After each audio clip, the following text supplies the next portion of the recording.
a 30-year-old lady, Muslim by religion, resident of Bihar, and a homemaker. She presented to the Safdarjung OPD with the chief complaints of lump in the right breast for the past 2 months, pain in the right breast for the past 2 months. She was apparently well 2 months back when she noticed a lump in the right breast, which was insidious in onset, non-progressive, and no lump was seen in the opposite breast or axilla. Pain in the right breast for 2 months, which was insidious in onset, non-progressive, intermittent, fleeting in nature, non-radiating with no aggravating or relieving factors, and there was no pain in the left breast. There was no history of trauma to the breast, nipple discharge, nipple retraction, nipple deviation, cyclical change in intensity of pain or size of lump, ulcer over the breast, asymmetry of breast, or swelling in axilla and neck.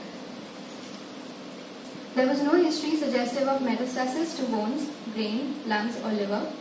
The patient is not a known case of hypertension or diabetes mellitus. The patient has no comorbidities and she underwent a cesarean section 7 years ago. There is no history of any BRCA-related cancers in the family. The patient takes a mixed Indian diet and has normal sleeping pattern, bowel and bladder habits, with no loss in appetite or significant weight loss. There is no history of alcohol consumption or any other substance abuse. The patient experienced menarche at 12 years of age and has had regular cycles of normal duration since then. She is para 2 L2 with 1 abortion. The age at first pregnancy was 22 years and the most recent pregnancy was at 23 years. She has had a total of 3 pregnancies, of which 1 terminated in an abortion. The mode of delivery was cesarean section and she has breastfed both her children for 2 years each. General physical examination. The patient was examined in a well-lit room after taking informed consent. She was sitting comfortably and was well oriented to time, place and person. Her performance status was 90 by Panofsky scale. Her nutritional status was inadequate based on clinical evidence of pallor. Her BMI was 22.4 and there was no clinical evidence of any vitamin deficiency. Hydration status was normal. Pulse rate was 80 beats per minute, regular in rhythm, good in volume, normal in character with no radioradial or radiofemoral delay. The respiratory rate was 18 per minute, regular in rhythm, thoraco-abdominal in type. Her blood pressure was 101 by 70 millimeters of mercury. There was no clinical evidence of icterus, clubbing, cyanosis, edema, and generalized lymphadenopathy. Examination of breast and axilla. The patient was examined in sitting, reclining, and supine positions. On inspection, the left breast and axilla appeared normal. The right breast was symmetrical and at the same level as the left, normal in size and shape. The nipple areolar complex was normal in position with no retraction, deviation, discharge, ulcer, cracks or eczema. There were no skin changes over the breast and no edema in the arms. Both breasts fell equally on bending forward. On palpation, the left breast and axilla were normal. In the right breast, temperature in all quadrants was normal and there was no tenderness. A lump in the upper outer quadrant was palpable, which was ovoid in shape, 4 by 3 centimeters in size, with a smooth surface, well-defined irregular margins, and firm consistency. It was fixed to breast tissue but not to the overlying skin or the chest wall. Lymph node examination. There were no palpable axillary or supraclavicular lymph nodes. There was no intraclavicular fullness. The systemic examination was normal. Summary. A 30-year-old lady with chief complaints of lump and pain in the right breast, with lump fixed to the breast tissue, suggestive of breast carcinoma. DNA classification was T2, N0, N0, and stage was 2A. The patient underwent a breast conservation surgery with axillary lymph node dissection. Both procedures were conducted through a common curvilinear incision to achieve better cosmesis. These 2 images were taken during the surgery and show the limits of the axillary lymph node dissection. In the first image, the axillary vein marks the superior limit, the thoracodorsal pedicle marks the lateral limit, and below the axillary vein marks the inferior limit.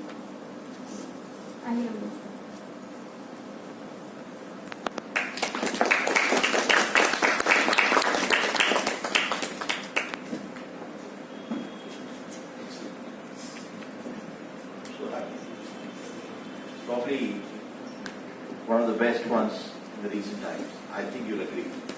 This is a very, very big one.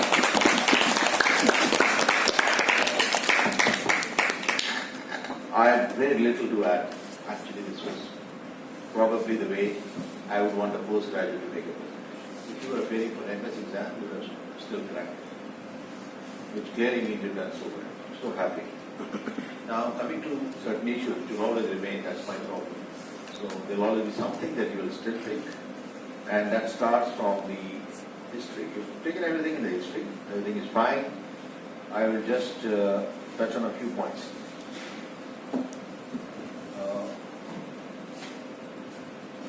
This is okay. There's nothing abnormal here. And I would want, and anybody who is recording it, this presentation should go, people should watch it. Okay.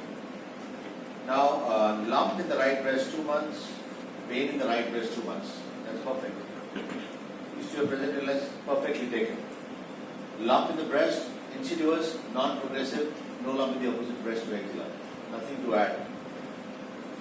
Pain in the breast, she spent a lot of time describing it, which is important.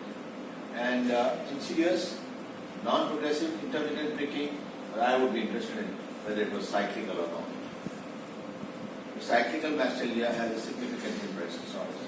So that is one thing missing. You need to mention that it was non-cyclical. It was persistent. And if it was persistent, it is a different pain. No history of trauma, nipple discharge, nipple retraction, nipple living, everything is fine. All these are basically with something in mind. Deviation of nipple areola complex, ulcerations, sinuses, swelling in the axilla and neck, everything. Axilla and neck also. A lot of people miss that. Because ipsilateral axillary nodes as well as supraclavicle nodes form the locoregional examination. It is not just the history about lumps elsewhere, it is also in the axilla, it's also the neck. No history suggestive of metastasis to the bones. For me, this is fine, but make it a point that next time we'll mention it in addition to this. That is, no history suggestive of metastasis to the bones, veins, and lumps and liver, like backache, bone pains, headaches, convulsions, jaundice, hemoptysis, etc. Because that, suppose he doesn't ask you a question, you don't want to miss that point. And there are many occasions when the examiner may skip it, so you should bring it into discussion. Past history, no comorbidities present. That is brilliantly taken. One more thing you can add here, any past history of any lump in the breast. That would be directly significant in this case. The patient underwent a cesarean section 7 years ago, it is significant. Any surgery in the past is significant because that indicates whether the patient had surgery related to anything, say, ovaries or uterus. Now, family history, no history of any BRCA-related cancers. This is a very smart way to put it, which is what I've been teaching for a long time. You remember? Yes, sir. And you keep repeating the same thing. Don't do it. Now is my question. What are those BRCA-related cancers quickly? So, BRCA1, breast cancer, ovarian cancer, prostate, and BRCA2, breast, ovarian, prostate, pancreatic, and So what did she do? She gave back an answer to a question which she had planted herself. That's what examination is all about. You answer something and throw a question at the examiner. Please ask me this. And I had no choice but to ask you, because if I had skipped it, I won't be doing the right role as an examiner, although I know what you're waiting for. This is where you will score over all others. Please now. Personal history, perfect, no confusion. I would be adding a few things later. Now this I personally like. Menarche at 12 years. Importantly mention patient experienced menarche. Some people say attained menarche. There is nothing to attain in menarche. It's a wrong statement. Experienced. Because many a times it's just spotting initially and it may not be the true menarche that you're looking at. And everything has been described here fine. In obstetrics history, which was particularly well taken, she has mentioned about the abortion. Now she has again thrown a question in my court, so I'll have to return the ball back to her court. How is abortion important? any technical abortions will increase the possibility of cancer. Why? So,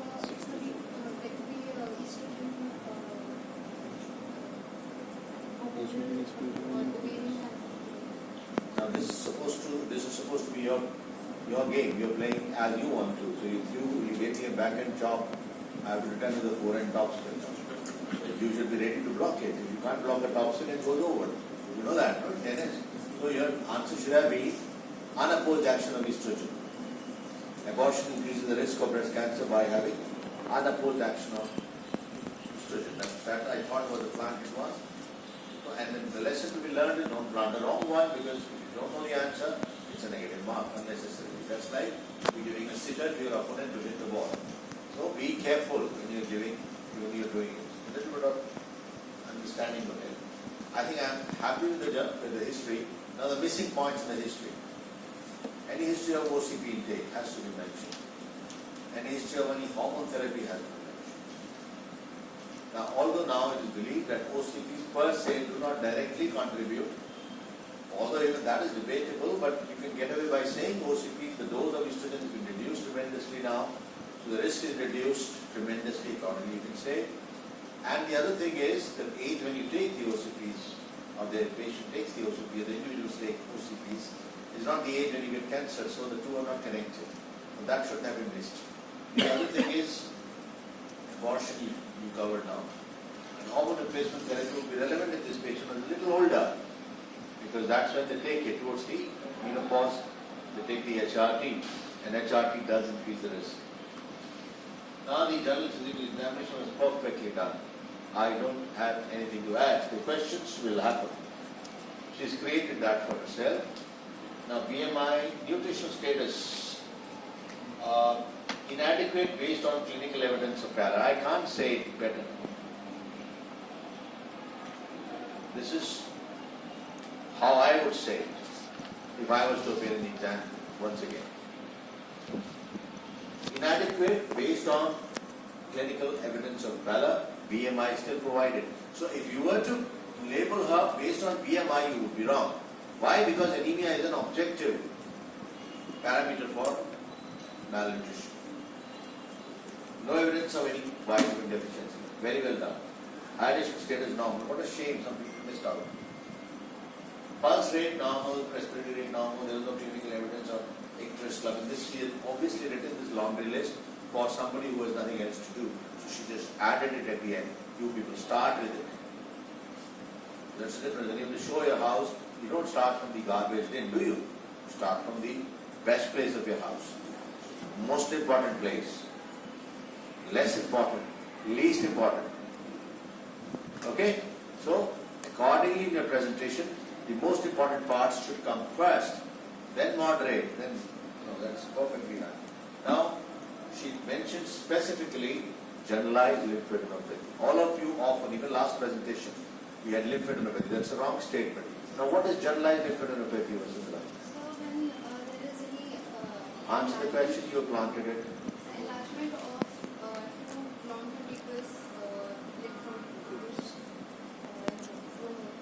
See, look, the examiner will have less patience with that because you're breaking it into parts. You said, I'm repeating, the not enlargement or palpable lymph nodes. Okay, enlargement is also fine. Of two or more than two. It is four non-contiguous regions. So don't just be hesitant in answering that. Two or more than two non-contiguous regions of lymph nodes are there, palpable and enlarged. It is generalized lymph node.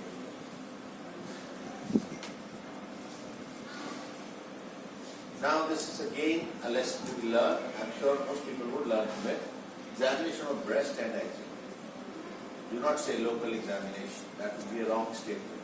Breast and axilla. Sitting, reclining in supine positions. Tell them to.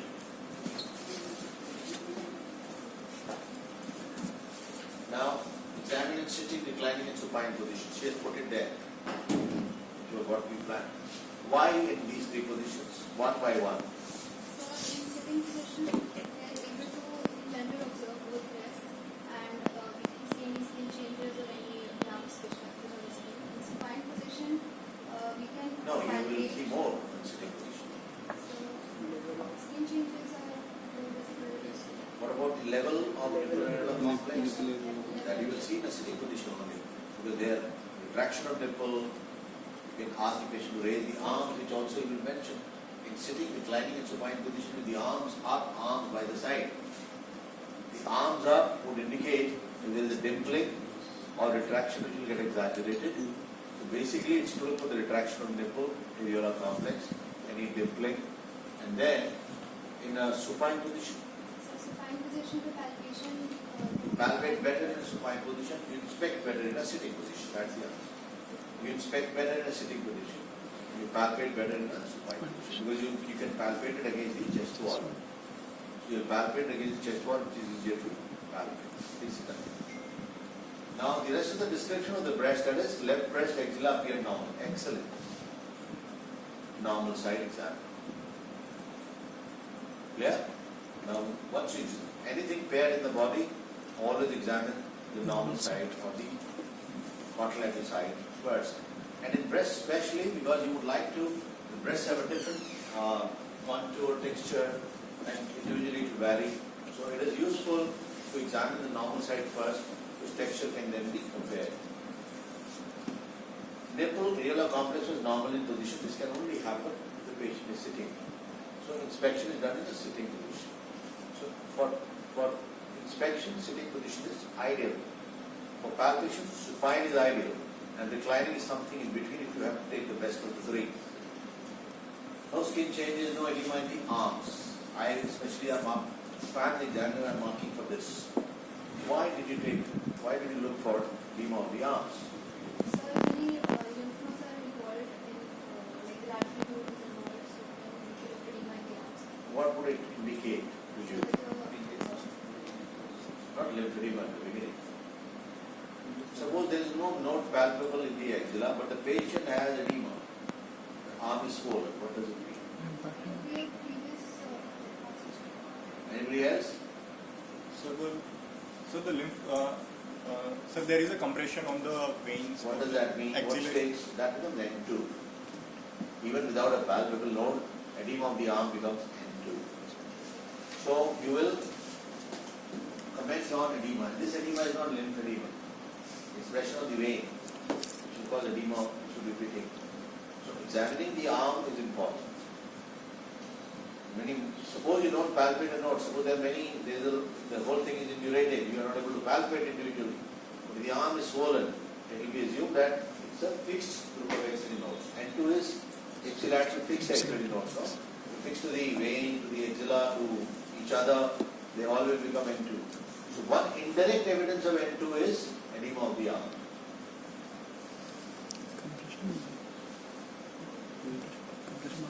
On palpation, left breast axilla is normal. The right breast temperature is all bottom is normal, no tenderness, lump, upper, outer bottom, ovoid, for the free smooth surface identified, regular, fixed to breast tissue but not fixed to skin and chest. Somebody is scoring constantly. These are important points. How do you test for intrinsic fixity to the breast tissue? So, initially position, we will stabilize the breast with one So hand. fix the breast and And with the other hand, we try to move the lump. good. So please sit down. So you will fix the breast and look for the intrinsic mobility, because first of all the cancer will infiltrate into the breast tissue around, and that will make it immobile within. But as with breast it moves. It's not fixed to the pectoralis major, which is not described here, although you mentioned it in a fixed to breast tissue but not to skin or chest wall.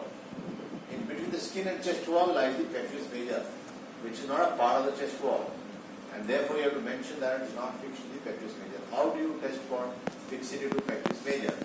So, in the sitting position, we will ask the patient to put both her hands on her hips. And first, keeping the muscle relaxed, we would try to move the lump along the fibers of the pectoralis major and in the opposite direction to it.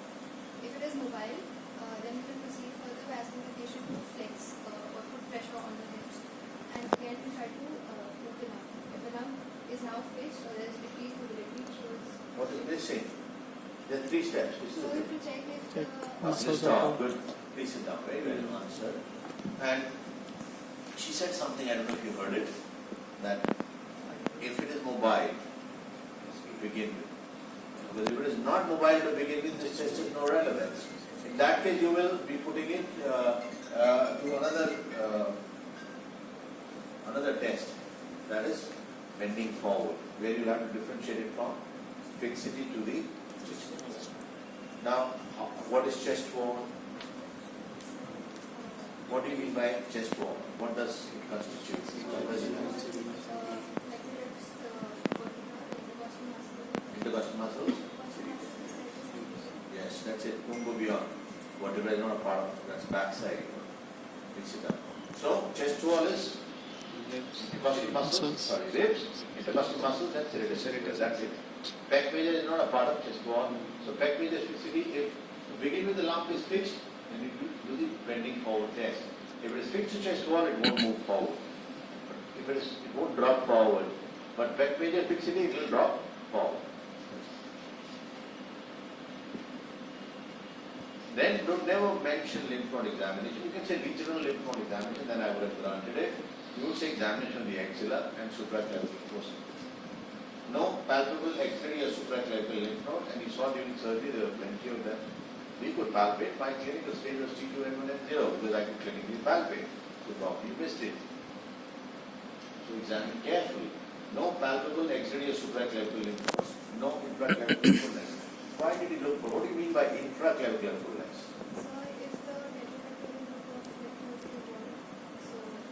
What does that signify? The infraclavicular fullness is what? Infraclavicular group of lymph nodes.